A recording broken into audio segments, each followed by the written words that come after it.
তো অটো উদ্ধার হলেও আমরা মিসিং রুমন আলীকে উদ্ধার করতে পারিনি। আমাদের হাতে গ্রেপ্তারকৃত যে তিনজন ব্যক্তি অসীম, রফিক এবং ওমর ফারুক, তারা স্বীকার করে এই রুমনের লাশ পুটিমারি বিলের আক্ষেতের মধ্যে রয়েছে।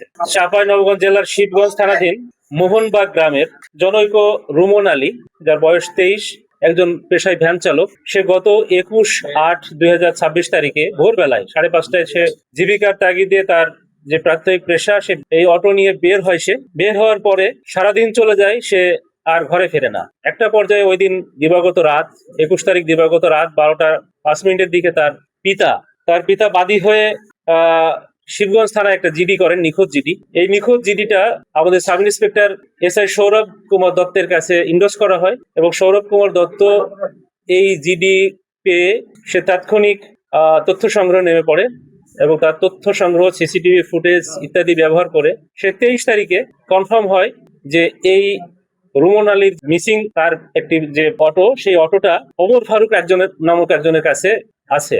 এর আগে সে ওয়াসিম নামে মোবাইল তথ্যের ভিত্তিতে ওয়াসিম নামে একজনকে গ্রেপ্তার করে।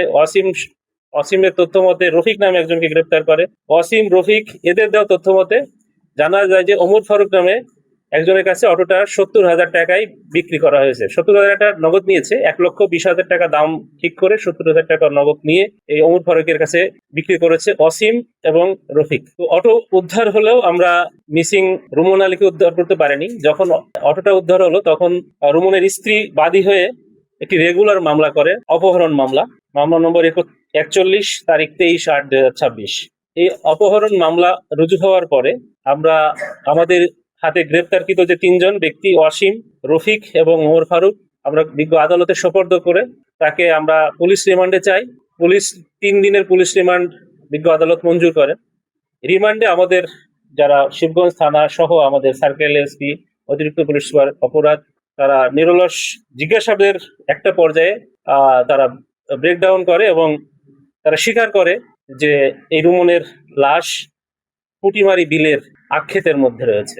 তাদের দেওয়া তথ্য মতে এবং দেখানো মতে পুটিমারি বিল থেকে, শিবগঞ্জ থানার পুটিমারি বিল থেকে গলিত পচা লাশ, রুমনের লাশ পুলিশ উদ্ধার করে এবং এলাকাবাসী সেখানে উপস্থিত ছিলেন, বিভিন্ন সাংবাদিক ভাইরাও সেখানে উপস্থিত ছিলেন। লাশ সে এতই বিকৃত ছিল যে তার প্যান্ট, বেল্ট এবং তার ব্যবহৃত যে মোবাইল সেটাও তার পকেট ছিল। এটার মাধ্যমে এই রুমনের স্ত্রী লাশটাকে শনাক্ত করে যে এটাই তার স্বামীর মৃতদেহ। অপহৃত যে অটোরিকশা এবং এই হত্যাকাণ্ডে ব্যবহৃত ছুরি, একটি হাসুয়া, যেটা ছোট কান্তাই বলে আপনাদের স্থানীয় ভাষায়, এই কান্তাই সেটাও আমরা উদ্ধার করেছি এবং ভিকটিমের যে পরিহিত আলামত ছিল সেগুলো আমাদের হেফাজতে রয়েছে।